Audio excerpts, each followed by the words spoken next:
नमस्कार, desert storm से मैं विमल शर्मा। आज चाय पे चर्चा पे हमारे साथ राजस्थान पुलिस के एक ऐसे दबंग अधिकारी है जो न केवल पुलिस के दबंग अधिकारी है, एक बहुत अच्छे क्रिकेट खिलाड़ी है। उनका पुलिस में ध्येय वाक्य है, न जाति न धर्म, देश सर्वोप्रिय। आज वो हमारे बीच में डेजर्ट स्टॉर्म में आए हैं। उनका हम यहाँ डेजर्ट स्टॉर्म में बहुत बहुत स्वागत करते हैं। आपका बहुत बहुत स्वागत है, आप हमारे डेजर्ट स्टॉर्म में पधारे। Thank you. आपसे मेरा सवाल है कि आपने जो आईपीएस की सेवा है उसमें और उससे पूर्व में जिस सेवा से थे उस सेवा से आईपीएस तक का सफ़र कैसे पूरा किया? देखिए बिमल जी, सबसे पहले तो मैं आपका शुक्रिया अदा करता हूँ कि आपने मुझे इस पर चर्चा में बुलाया जो है। मैं इतना कहूँगा कि जो पुरानी जो नौकरी थी हमारी वाणिज्य मंत्रालय में भारत सरकार के साथ हमने एक लंबे समय काम किया जो है, ये कह सकते हैं कि क्रिकेट एक मेरी हॉबी रही है। और मैं इसके पृष्ठभूमि में जाऊँ तो मैं आईपीएस बना जो है, तो बिल्कुल सीधा सा कॉन्सेप्ट था कि जब मैं क्रिकेट खेलता था और जब मैं राज्य स्तर पे क्रिकेट का प्रतिनिधित्व करता था अपने टीम के कैप्टन के रूप में, तो उत्तर प्रदेश में जनरली कप्तान जो है वो जिले के एसपी को बोलते हैं। तो कभी कभी मुझे लगता था कि ये वाला कप्तान भी बनने में कुछ अलग एक तरह का एडवांटेज है और एक तरह का एडवेंचर है जो है। तो ये बातें हमेशा दिमाग में चलती थी, तो कैसे बन सकते हैं हम। हालांकि हमारी पृष्ठभूमि ऐसी नहीं रही कि हमारे परिवार में कोई आईएएस आईपीएस दूर दूर तक था जिससे कोई प्रेरणा मिलती हो, लेकिन ये ज़रूर था कि चूँकि पहली बार पहल की, मदर फादर ने सपोर्ट किया, हमारे मित्रों ने सपोर्ट किया, तो फिर हम लोगों ने कोशिश की। फिर मैं वाणिज्य मंत्रालय में नौकरी, कुछ प्राइवेट जॉब भी की, लेकिन मैं हमेशा लगा रहा है कि मुझे वर्दी पानी है। तो वर्ष 2009 में मुझे सिलेक्शन हुआ और मुझे रैंक अच्छी थी मेरी, आईएएस मुझे मिल रहा था, लेकिन चूँकि मेरी वर्दी मेरी पहली चॉइस थी तो मैंने आईपीएस मिला। और आपको ये भी बता दूं कि मेरी रैंक अच्छी थी तो मैंने पहला चॉइस जो है वो उत्तर प्रदेश रखा था, क्योंकि मैं उत्तर प्रदेश का बनारस का रहने वाला हूं। लेकिन चूंकि उस समय इनसाइडर वैकेंसी नहीं थी तो मुझे उत्तर प्रदेश नहीं मिला। दूसरी चॉइस मेरी उत्तराखंड थी। उत्तराखंड में मैक्सिमम टाइम मैंने बचपन बिताया है, उत्तराखंड से मैं बहुत प्रभावित भी रहा हूँ और एक आध्यात्मिक और धार्मिक नगरी है। लेकिन उस समय उस साल आउटसाइडर वैकेंसी नहीं थी तो मुझे दूसरी चॉइस भी मुझे नहीं मिली। और तीसरी चॉइस मेरी राजस्थान थी। तो चूँकि राजस्थान मेरे नसीब में था, डेस्टिनी में था, तो मैं राजस्थान कैडर मुझे अलाउट हुआ और मैं वर्ष 2000 के उसमें मैं राजस्थान आ गया। नियति को मंजूर था कि आप राजस्थान में आएँ और राजस्थान में एक दबंग पुलिस अधिकारी के तौर पर यहाँ सेवाएं दें। हम आपसे चर्चा इस बारे में करेंगे कि आप जैसलमेर में जो आपका पहला एसपी का कार्यकाल था, राजस्थान में आपकी एज ए पुलिस अधीक्षक पहली पोस्टिंग जैसलमेर रही थी, और जैसलमेर की जब आपकी पोस्टिंग रही तो मैं उस बारे में आपको, मेरे दर्शकों को बताना चाहूँगा कि एसपी साहब ने जो जैसलमेर की जनता के लिए किया वो जैसलमेर की जनता आज भी याद करती है इन्हें, और हर समय पंकज चौधरी के बारे में चर्चाएं होती रहती है। चर्चा हमेशा एक तो शाम को 8 बजे हमेशा होती है, जब जैसलमेर के लोग, जैसलमेर की महिलाएं, जैसलमेर के आम नागरिक परेशान थे कि 8 बजे के बाद तक शराब की दुकानें खुली रहती थी, शराबी जहाँ तहाँ आतंक मचाए रखते थे, शहर की कानून व्यवस्था खराब हुई थी, ट्रैफिक व्यवस्था खराब थी, शहर में कई अराष्ट्रीय गतिविधियां हो रही थी। जब आप जैसलमेर में आपने ज्वाइन किया, आपके ज्वाइन करने के बाद में भी आते ही आपने इस तरह का कार्य किया कि 8 बजे के बाद न तो कोई शराबी शहर में दिखेगा, न शराब की दुकान खुली होगी।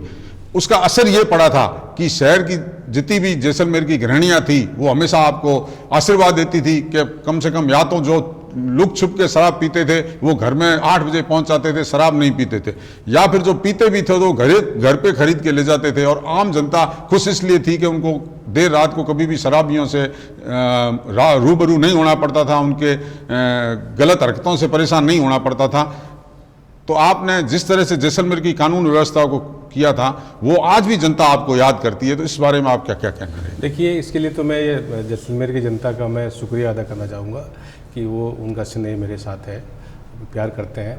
ऐसा कुछ अलग नहीं है, चूँकि मेरी पुलिस पहली प्राथमिकता रही है, पुलिस मेरा प्यार रहा है। तो मेरी पहली पोस्टिंग जब 2013 में जैसलमेर एसपी के रूप में हुई तो मेरे कुछ कह सकते हैं कि हमारे काम करने का जो तरीका था, उस तरीक़ों को लेके ही हमने आगे बढ़ाया और जिस पर्पज़ से हम आईपीएस की सेवा में आए थे उसको पूरा करने का प्रयास किया गया। और जैसे कि जैसलमेर एक कह सकते हैं कि सरहदी ज़िला है और यहाँ पे एक बड़ा एक इसका भूभाग है और यहाँ के लोगों के बारे में इतना ही कहूँगा कि जो भी समय मुझे मिला, करीब 7-8 महीने का समय मेरा यहाँ था, उसमें 2-3 ऑपरेशन हम लोगों ने चलाए जो बहुत ही आने वाले समय में भी कारगर हुए, लोगों ने सराहा भी।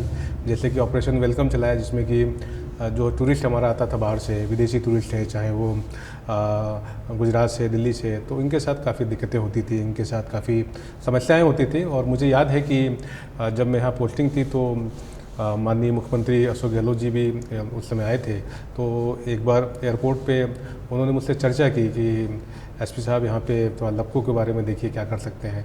तो उनके जाने के बाद ही अगले दिन मैंने ऑपरेशन वेलकम लॉन्च किया था, जिसके बाद लपको के ऊपर काफ़ी कार्रवाई हुई थी और इससे फिर काफ़ी टूरिस्टों को काफ़ी मदद भी मिली थी और एक ऑपरेशन चला। और जहाँ तक गृहिणियों की बात है तो मेरा हमेशा मोटो रहा है कि जो शराब पिया हुआ व्यक्ति है वो उसका कोई करैक्टर नहीं होता है, जो है वो व्यक्ति जो है एक अपराधी से भी बड़ा खतरा होता है। तो सबसे पहले हमने आपके यहाँ पे जो शराब की दुकानें थीं उसमें टारगेट दे दिया था अपने अधिशासितों को, दिशा निर्देश दे दिया था कि 7:55 पे मैं अगर कभी भी निरीक्षण में निकलूँ और 7:55 पर अगर कोई शराब की दुकान अगर खुली है तो फिर मैं सख्त कार्रवाई करूँगा। तो हमारे स्टाफ ने भी, हमारी स्पेशल टीम्स ने भी काफ़ी जी जान से मेहनत की और दिन रात रह के मेहनत की और ये नतीजा निकला कि ये जो समस्या थी वो ख़त्म हुई। और ऐसे बहुत से शराबी, वैसे संभ्रांत वर्ग के जो शराबी जो हैबिचुअल थे, जो रात को 11-12 बजे पीते थे और बिना मतलब की आपराधिक गतिविधियाँ कर लें और न्यूसेंस पैदा करते थे, उनको हम लोगों ने स्पॉट किया। हम लोगों ने रात में, मुझे याद है कई बार हमने गश्त ऐसी की, मैं रोडवेज बस स्टैंड चला जाता था, मैं रेलवे स्टेशन चला जाता रात में, मैं कई ऐसे पार्कों में चला जाता, तो फिर वहाँ से हम उनको पिक करते थे। उनको पिक करने के बाद उनको हम आइडेंटिफाई करते थे, उनको समझाते थे और उसके बाद फिर उनको एक्सपोज भी किया जाता था। तो इसका प्रभाव पड़ा कि फिर बाद में इनके अंदर एक समझ में आया कि हम जो शराब का सेवन कर रहे हैं वो ना सिर्फ खुद के लिए खतरा है बल्कि हमारे सोसाइटी के लिए भी वो हानिकारक है। इस तरह की बहुत सी चीज़ें थी, बहुत सी ऐसी गतिविधियाँ थी जो उस शॉर्ट समय में हम लोगों ने करने का प्रयास किया। और मैं तो ये कहूँगा कि अगर जैसलमेर के लोग अगर आज भी मुझे थोड़ा सा जगह देते हैं अपने दिल में, तो इसके लिए मैं बहुत ऋणी हूँ उनका। जो है जैसलमेर की जनता उस समय कानून व्यवस्था को लेकर काफ़ी खुश थी और शहर में एक तरह से कानून का राज था, मगर आप इस कारण से आम जनता में जगह बना पाए उनके दिलों में। मगर आपके साथ विवाद जुड़ा था उस समय, जो कि बहुत ही राजस्थान तक और पूरे देश तक जिसका मुद्दा चला था कि गाजी फकीर जो यहाँ के बहुत बड़े राजनेता थे और जो हिस्ट्री शीटर थे, और उनकी हिस्ट्री शीट बंद कर दी गई थी। फिर आपने जब वो हिस्ट्री शीट खोली तो आपके ऊपर बहुत दबाव थे राजनीतिक और आर्थिक अधिकारियों के, तो उस संबंध में भी कुछ बताएं। देखिए, मैं तो विमल जी कहूँगा कि हर व्यक्ति का अपना किरदार होता है और हर व्यक्ति के साथ अपना किरदार जो है ईश्वर तय करता है। जो है मुझे याद है कि जब मैं वाणिज्य मंत्रालय में जब मैं था, उस समय मैं दिल्ली में अपनी प्रिपरेशन भी करता था सिविल की और मैं नौकरी भी करता था। तो उस समय एक मूवी आई थी सरफरोश वर्ष 2000 में, आमिर खान की। उस मूवी को मुझे लगता है कि दिल्ली में जब गया था तो एक मित्र के साथ मैं रात को देखने गया, तो उस मूवी में मुझे 2 चीज़ बहुत पसंद आई। जैसे उसमें कि एक तो आमिर खान का एक जो डायलॉग था कि मैं IAS छोड़ के मैंने IPS लिया है। जो है तो जिस पृष्ठभूमि पे वो मूवी बनी थी वो बहुत आकर्षित किया मुझे उसने। और जो सरहदी इलाके पे जिस प्रकार की तस्करी और तमाम जो फिल्म में रेखांकन किया था, उसको देख के एक मस्तिष्क में कुछ बातें हमारी थी। उसके बाद चलता रहा, अपनी तैयारी चलती रही, IPS के लिए अपना संघर्ष चलता रहा। वर्ष 2008 में मैंने IPS के लिए मैंने इंटरव्यू दिया, लेकिन फाइनल सिलेक्शन नहीं हुआ। वर्ष 2009 में मैं जब फाइनल सिलेक्ट हुआ और मुझे जब IPS मिला, तो ये एक संजोग कह लीजिए कि जो चीज़ हम चाह रहे थे मन में, वो एक मूवी का ही एक डायलॉग जो है, जो आपको कहीं ना कहीं एक प्रेरणा का स्रोत बन गया और आपके मस्तिष्क में कहीं ना कहीं वो हिट भी कर रहा था, वो 2009 में वो फलीभूत हुआ। और उसके बाद भी एक संजोग ये भी कह सकते हैं कि जो मूवी जो है, जिस मूवी को एक रियल मूवी थी, एक किसी परिपेश में बनाई गई मूवी थी, किसी परिस्थिति विवश और किसी क्षेत्र विशेष को लेकर बनाई गई थी, उस मूवी के एक्चुअल किरदार को निभाने की जिम्मेदारी इस तरह से मुझे मिल गई कि मुझे 2013 में जब मेरी पहली पोस्टिंग हुई जैसलमेर SP के रूप में, तो मुझे वही माहौल मिला, वही तरह की चीज़ें मिली। और उसमें मैंने एक संवैधानिक दायरे में रहते हुए, लीगल प्रोस्पेक्ट में रखते हुए हमने कुछ कार्रवाइयाँ की। उस कार्रवाइयों को लेके बहुत सी बातें हुई, थोड़ी सी इशू क्रिएट हुए और लेकिन मुझे इतना ज़रूर संतुष्टि था कि एक लीगल कार्रवाई करते हुए, विधिक कार्रवाई करते हुए यहाँ के लोगों ने काफ़ी सपोर्ट किया। लोगों ने मुझे याद है कि जब मेरा यहाँ से ट्रांसफ़र हुआ तो करीब पूरा जैसलमेर और पोखरन से लेकर लोगों ने मेरा रास्ता जामा रोक, मुझे जाने नहीं दे रहे थे।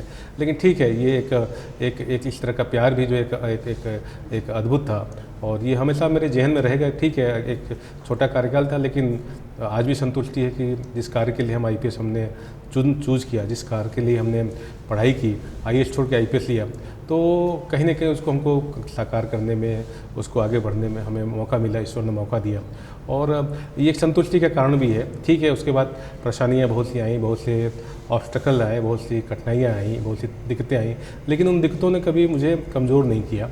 उससे हमें बार बार मुझे हौसले मिलते रहे और हमारे जो अच्छे मित्र रहे, हमारी फैमिली ने, मेरी पत्नी ने, हमारे परिवार ने जो सपोर्ट किया, वो सपोर्ट से है कि कई बार उससे ज़्यादा चीज़ें बिगड़ी भी और कई चीज़ें हमारे लिए कष्टकारक भी हुई, लेकिन समय ने, ईश्वर ने हमें मदद की और समय रहते रहते हम लोगों ने एक संघर्ष के जीवन में आगे बढ़ते हुए जो है एक ऐसे मुकाम पे जाने की कोशिश कर रहे हैं जहाँ पे कि हम ज़्यादा लोगों को रिलीफ दे पाएँ। और सबसे बड़ी बात है विमल जी, मैं इतना करना चाहूँगा कि मैं जब इस नौकरी में आया था तो मैं एक लोक सेवक रूप में आया था, यानी कि मेरी भूमिका है लोक सेवक, यानी मैं लोगों की सेवा के लिए, और लोक सेवक बनने के बाद भी अगर मैं लोगों की सेवा ना कर पाऊँ तो मुझे लगता है कि मैं अपने उस दायित्व से मैं विमुख हो रहा हूँ और मैं उस दायित्व का निर्वहन नहीं कर पा रहा हूँ। तो एक नैतिक जिम्मेदारी भी है कि जहाँ भी मुझे मौका मिलता है मैं 100% देने की कोशिश करता हूँ। और जैसे कि अभी हाल में मैंने SP कम्युनिटी पुलिसिंग ज्वाइन किया, ये मेरा हमेशा मोटो रहा है कि पुलिस और जनता के बीच के गैप कम हो, संवाद उसमें इतना अच्छा संवाद हो कि जनता जो है पुलिस को अपना मित्र समझे। और as a SP community policing में आपको बताऊं, मुझे बहुत खुशी हो रही है, हालांकि हो सकता है कि बहुत से लोगों को इस पद के बारे में जानकारी नहीं हो, लेकिन जब इसका पैनोरमा आप देखेंगे तो आपको महसूस होगा कि इतना बड़ा अच्छा विंग है ये। और मुझे पुलिसिंग का एक मॉडल तैयार होगा जिसमें कि हमारे जितने CLG मेंबर्स हैं, हमारे जो पुलिस मित्र हैं, हमारे ग्राम रक्षक हैं, हमारे जो निर्भया स्क्वाड्स हैं, हमारे जो महिलाओं के लिए जो हमारे नवाचार हैं, बच्चों के लिए नवाचार हैं, साइबर क्राइम को लेकर नवाचार हैं, बच्चों के राइट्स के लिए जो हमारे नवाचार हैं, उसको हम पूरे राजस्थान में हम अच्छी तरह से क्रियान्वित कर पाएंगे।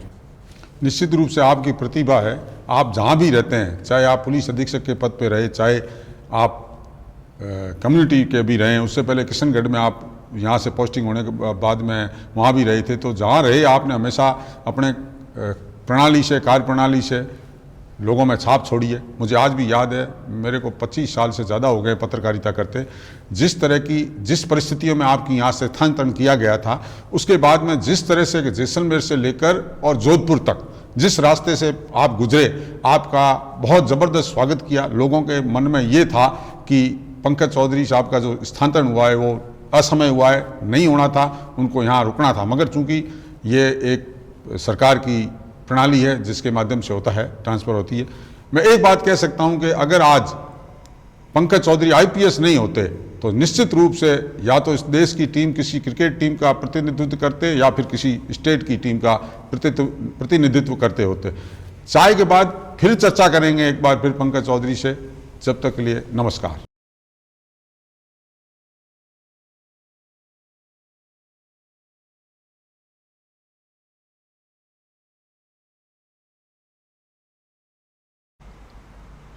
नमस्कार, आप देख रहे हैं डेजर्ट स्टॉर्म न्यूज़। जैसलमेर से जुड़ी सही, सटीक और निष्पक्ष खबरें देखने के लिए हमारे चैनल को आज ही सब्सक्राइब कीजिए और बेल आइकन दबाना न भूलें ताकि आपको समय समय पर नोटिफिकेशन मिलता रहे। Desert storm news Facebook, Instagram और ट्विटर पर भी अवेलेबल है, जिसका लिंक आपको नीचे डिस्क्रिप्शन बॉक्स में मिल जाएगा। आज ही हमारे चैनल को सब्सक्राइब, शेयर और फॉलो ज़रूर करें।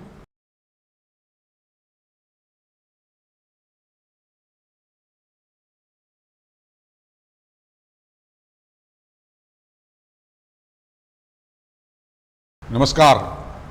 ब्रेक के बाद एक बार फिर दबंग IPS अफसर पंकज चौधरी से चाय पर चर्चा।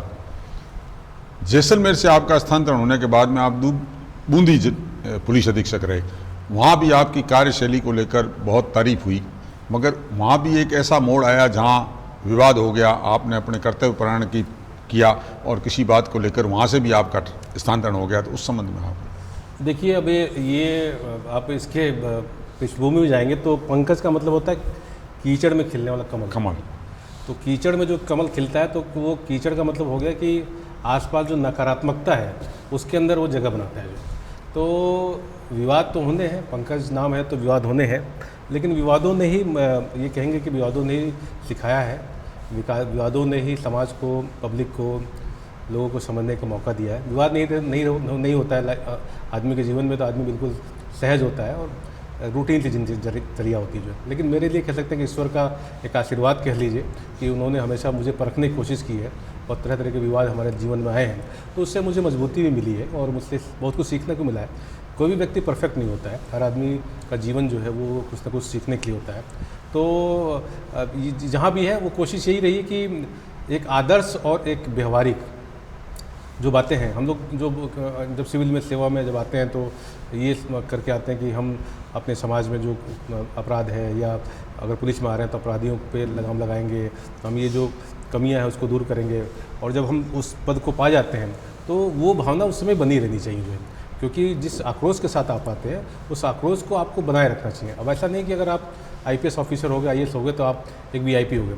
तो अगर आप VIP हो गए तो इसका मतलब फिर आपने समय के साथ अपने को मोल्ड कर लिया, फोल्ड कर लिया। तो चक्कर ये है कि आप जब जिस जगह पे हैं, अगर एक VIP उसमें श्रेणी में आने के बावजूद भी अगर आपको उस गरीब आदमी का दर्द समझ में आता है, एक अब बेसहारा का दर्द समझ में आता है, एक गरीब आदमी, एक पीड़ित आदमी, एक ऐसे आदमी का दर्द समझ में आता है जो कि आपसे उम्मीद करता है, और उसको अगर आप उस पद पर रह के न्याय दे पाते हैं तो एक बहुत बड़ी बात है और ईश्वर के लिए बहुत बड़ा एक आप कह सकते हैं कि समर्पण है जो है।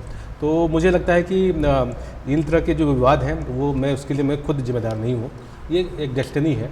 ईश्वर समय समय पे कुछ ऐसी चीज़ें दी जाती हैं, जैसे क्रिकेट में कहते हैं कि क्रिकेट में आप हमेशा फुल टॉस उम्मीद नहीं कर सकते जो है। एक क्रिकेटर बैट्समैन जो है उसके लिए हो सकता है कि पहली बार फुल टॉस और अगली बार वो बाउंसर आ जाए जो है, तो उसको हर क्षण तैयार रहना चाहिए। तो यही पुलिस की लाइफ में है, प्रशासन में भी यही है। आपके साथ अच्छा बुरा आप हमेशा अच्छा नहीं सोच सकते जो है। ये परिस्थितियाँ हैं, कब परिस्थितियाँ चेंज करती हैं, कैसे समीकरण होते हैं, कैसा आपका दिन है और कैसा आपके लिए ईश्वर ने दिन निर्धारित कर रखा है जो है, तो ये सब कुछ उस पर निर्भर करता है। ईश्वर पर विश्वास रखने वाले पंकज चौधरी, आप एक दबंग पुलिस अफसर तो हैं ही, एक अच्छे क्रिकेट खिलाड़ी भी हैं, मगर आपको ऐसा क्या लगा कि राजनीति में मुझे आना चाहिए और आप एक बार राजनीति में आपने कूदने की मानस बना लिया था? देखिए, आपने बहुत ही विचित्र प्रश्न कर दिया, लेकिन मैं ये कहूँगा कि देखिए, राजनीति से मेरा कोई बहुत विशेष लगाव नहीं है और ना तो मेरा कोई विशेष कोई पृष्ठभूमि रही है जो। कभी कभी कुछ परिस्थितियाँ ऐसी होती हैं जहाँ पे कि आपके पास कोई ऑप्शन नहीं होता जो। तो मैं इतना ज़रूर कह सकता हूँ कि वर्ष 2009 में जो घटना मेरे साथ हुई, मुझे लगता है कि वो पूरे देश में एक बहुत ही अद्भुत क्षण था मेरे लिए, मेरे परिवार के लिए, कि जिस सेवा को हमने अपना पहला प्यार समझा और जिसको हमने पहली चॉइस रखी, अगर आप उससे कुछ समय के लिए आपको अगर हटा दिया जाए तो एक पीड़ा लाजमी बात है जो। लेकिन उसके लिए हम लोगों ने संघर्ष किया, हमारे मित्रों ने सपोर्ट किया, हमने उसको फाइट किया। हमने कैट से लेके दिल्ली हाई कोर्ट से लेके सुप्रीम कोर्ट से लेके हम लोगों ने तमाम चैनल्स पे गए और उसके बाद अंततः जो हमें विजय मिली उससे हम लोग कमबैक किया। कमबैक इसलिए किया क्योंकि ईश्वर चाहते थे जो। कमबैक इसलिए क्या, क्योंकि लोगों का प्यार था जो। कमबैक इसलिए था क्योंकि एक अपना एक स्वाभाविक प्यार था जो है IPS के लिए जो है। हम कुछ करना चाहते हैं, लेकिन चूंकि उस समय ऐसा दौर आ गया जिसमें कि आपके जिस चीज़ को लेके आपने लाइफ का जो सपना था उसको पाया और वो कुछ समय के लिए आपके लिए छूट गया, तो एक तरह से आपके पास कोई ऑप्शन नहीं था। तो उस दरमियान ठीक है, हर व्यक्ति के पास एक अधिकार है, चुनाव ऐसा कोई विशेष नहीं है, वो कोई व्यक्ति कहीं भी चुनाव लड़ सकता है, जा सकता है। तो उस परिस्थिति में मुझे लगा कि मुझे जनता के बीच जाना चाहिए। ठीक है, कोई ज़रूरी नहीं कि आप हार जीत के लिए आते हैं, लेकिन जनता के बीच जाते हैं तो बहुत सी चीज़ें आपको सीखने को मिलती है जो है। आपको पब्लिक का मूड भी समझ में आता है, उनका बिहेवियर भी समझ में आता है, उनके दुख दर्द को भी आप समझ पाते हैं, ग्राउंड जीरो पे जाके समझ पाते हैं। हो सकता है एक प्रशासनिक अधिकारी या पुलिस अधिकारी होने के नाते जनता से हो सकता है कि आपके साथ कुछ गैप हो, लेकिन जब आप एक पॉलिटिकल उसमें जब आप जाते हैं और उस बीच जब उनका एक अलग पैनोरमा होता है, तो मैं कह सकता हूँ कि वो जो समय था उस समय का हमने एक तरह से सदुपयोग किया और उसको हमने पब्लिक के बीच में हमने एक तरह से कह सकते हैं कि लोग समझने का प्रयास किया, विशेषकर पश्चिम राजस्थान को। और ठीक है, ईश्वर को अपनी डेस्टिनी जो ईश्वर को देना था, कुछ समय के बाद हम रिइंस्टेट हुए, फिर भारतीय पुलिस सेवा में आए।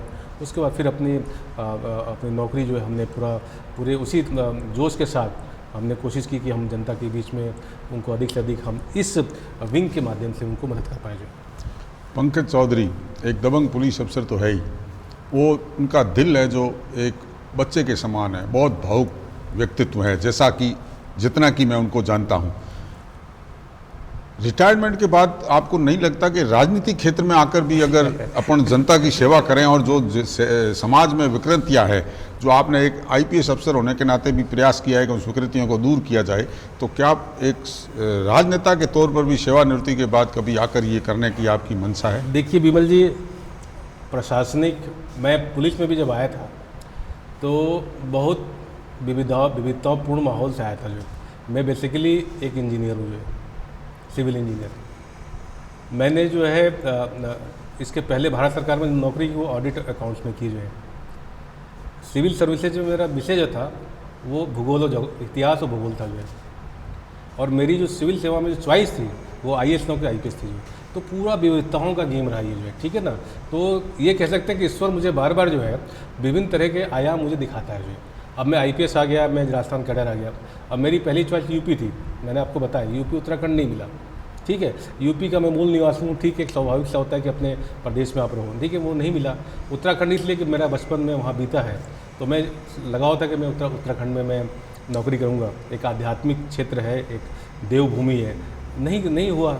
राजस्थान कैडर मिला जो है, तो ठीक है। राजस्थान एक तरह कह सकते हैं कि राजस्थान अपने आप में इतना बड़ा क्षेत्र है कि कई देशों के बराबर है। जो मतलब इसकी संस्कृति जो है इतनी विविध है, तो ये इसका भी हम लोगों ने बहुत, मुझे अच्छा लगा कि मैं इतिहास और भूगोल का विद्यार्थी रहा हूँ, तो मुझे बहुत इन्जॉय किया हमने। और इस संस्कृति को तो हम लोगों ने अपने इतिहास के पन्नों में काफ़ी पढ़ा है। लेकिन ये ज़रूर कहेंगे कि एक जो परिपेश है आगे बढ़ने का, वो एक व्यापक दृष्टिकोण जो है वो कहीं ना कहीं मिला है। और मैं आपका प्रश्न मैं दोबारा आपसे सुना, क्या आपने दोबारा रिपीट करेंगे? सेवानिवृत्ति के बाद देखिए, सेवानिवृत्ति तो क्या है, देखिए ये भी हम तय नहीं कर सकते आज। जो है ये भी डेस्टिनी है, जो है कि ईश्वर क्या चाहता है। हो सकता है कि ईश्वर को कुछ और कहना हो, तो जरूरी नहीं कि हम बाध्य नहीं है कि हम जो है सेवानिवृत्ति होने के बाद ही हम कुछ करें, जो है राइट। तो ये ईश्वर तय करता है, हम तो एक माध्यम मात्र हैं, जो है राइट। तो देखते हैं आगे जैसा भी भविष्य होता है, जैसा भी माहौल होता है। और इतना जरूर कह सकते हैं कि मेरे अंदर कोई इस तरह का कोई स्वार्थ नहीं है, तो इसीलिए स्वार्थ नहीं है तो मुझे किसी प्रकार का डर नहीं लगता, और ना तो मुझे किसी प्रकार का जो है किसी तरह का कोई भय रहता है। और मुझे पता है कि ईश्वर साथ है, अगर हम सही चीज़ के साथ आगे हैं तो उसमें किसी तरह की दिक्कत आती भी है तो उसको एक सीढ़ी बना के आगे बढ़ने का प्रयास करते हैं। अब तक की चर्चा में ऐसा लग रहा है कि बहु प्रतिभा के धनी हैं आप। मैं अब तक तो क्रिकेट और सिर्फ आईपीएस के बारे में जानता था, बातचीत करने पर पता लगा कि आप में तो बहुत प्रतिभा है, बहुआयामी प्रतिभा है, हर क्षेत्र में आपने काम किया है और आगे भी काम करेंगे। मेरा आपसे एक सवाल है कि आपके वो बेस्ट क्षण पुलिस सेवा के और वो जो भुलाना चाहेंगे वैसे क्षण? देखिए, अगर भारतीय पुलिस सेवा में बेस्ट क्षण कहेंगे तो मुझे याद है कि मैं वाणिज्य मंत्रालय में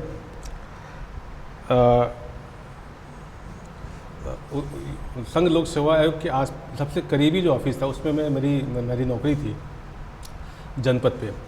तो मैं अक्सर जो है जब ये 2009 का रिजल्ट आना था, तो जल्दी सी बात होती है कि जो रिजल्ट आता है तो जो कैंडिडेट्स होते हैं उसके अंदर एक क्यूरियोसिटी होती है कि रिजल्ट कब आएगा। तो मैं ऑफिस से निकल जाता था यूपीएससी, और मैं जाके गेट पे पता करता था कि भाई रिजल्ट आएगा, क्योंकि रिजल्ट तो यूपीएससी के बाहर ही लगना है। तो मुझे याद है कि मैं जिस दिन रिजल्ट आना था उस दिन मैं यूपीएससी के अंदर गया और मैं ऐसे ही पूछने लगा कि आज रिजल्ट के बारे में सुना है। तो कैन यू इमेजिन कि मैं अंदर गया तो मुझे कोई जानकारी नहीं मिली। और मैं चूँकि एक अधिकार भी था कि चूँकि मैं बगल वाले ऑफिस में काम करता हूँ, तो एक इतना था कि मैं तो नहीं, उनका नहीं, अभी तो रिजल्ट 1-2 दिन तक नहीं आना है। अब चूँकि मन में ये था कि भाई एग्ज़ाम दिया है और आईपीएस बनना है और ईश्वर चाहेंगे तो बन जाएंगे, रैंक अच्छी आएगी तो मिल जाएगा। आपको विश्वास नहीं होगा, मैं वहाँ से गया हूँ दोपहर में, और दोपहर में जाके मैं अपने ऑफिस में बैठा हूँ अपने टेबल पे, कंप्यूटर पर ऐसे ही फिर बैठते ही मैंने यूपीएससी का साइट खोला और मैंने कहा देखते हैं क्या होता है, देखते हैं, हो सकता है कि कुछ अपडेट मिले। तो जैसे ही देख रहा हूँ तो उसमें लिख रहा है कि फाइनल रिजल्ट डिक्लेयर्ड। और कैन यू इमेजिन कि जब मैंने उसको क्लिक किया तो सबसे ऊपर अगले पन्ने पे सबसे ऊपर मेरा रोल नंबर आ रहा है। अब उसके बाद वो क्षण ऐसा था कि मैं उसके ऑफिस के छत पे चला गया, मेरे दो फ़ोन कंटिन्यूस 3-4 घंटे तक बजते रह गए जो है। और मैं तो वो क्षण एक बहुत अद्भुत क्षण था। और मुझे याद है कि उस समय मेरे मदर फादर इंदौर थे, तो मैंने उनको जैसे ही बोला तो वो लोग कहीं ट्रेन में कहीं जा रहे थे जो है, तो वो तुरंत ट्रेन उन्होंने रुकवाई किसी तरह जो है। अरे अरे मेरा बेटा सेलेक्ट हो गया, मेरा बेटा IPS हो गया, तो उन्होंने ट्रेन रुकवाई और फिर रूट चेंज करके फिर वो दिल्ली भाग के आए जो है। तो ये एक तो एक पॉजिटिव क्षण था। और नेगेटिव क्षण ये कह सकते हैं कि जो समय हमें जो भी कारण रहा हो, जिस भी करके से कह सकते हैं कि ठीक है प्रताड़ित किया गया या हरास करने का प्रयास किया गया गलत तरीके से, उसमें 2 साल का जो समय हमें सर्विस से बाहर, वो एक दुखद क्षण था। लेकिन ठीक है, उसको हमने फाइट किया, हमें एक बहुत सी चीज़ें सीखने को मिली, हम लीगली भी बहुत सी चीज़ों में स्ट्रांग हुए। और जिन्होंने भी इसका साजिश किया था, जिन्होंने भी प्रताड़ित करने का प्रयास किया था, नो डाउट उसके बाद जब हम कम बैक किए तो उनके चेहरे उतरे हुए थे, उनको गिल्टी ज़रूर महसूस हुआ होगा, इसलिए मैं उम्मीद करता हूँ और किसी के साथ ऐसा ना करें, ये मैं ऐसी उम्मीद कर सकता हूँ जो है। चाय पे चर्चा पे आज हमने बात की IPS पंकज चौधरी से।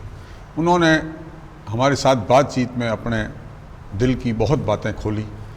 हमारे दर्शकों को और जैसलमेर की जनता को भी ये पता नहीं है कि वो उनमें इतनी प्रतिभा है। और सबसे बड़ी बात ये कि वो हमेशा जो कार्य करते हैं वो नीति पे ही छोड़ते हैं, भगवान के भरोसे ही। ईश्वर जो चाहता है उसी पे वो जिस राह चल रहे हैं वो ईश्वरी राह दिखा रहा है। और उन्होंने सारे जीवन की वो किताब खोल के रख दी डेजर्ट स्टॉर्म के आगे, जो आज तक लोगों को पता नहीं था। वो बंद किताब भी खोल दी जो लोगों को पता नहीं था। आप हमारे यहाँ बीच में आए, डेजर्ट स्टॉर्म में पधारे, आपका बहुत बहुत धन्यवाद। जय हिंद।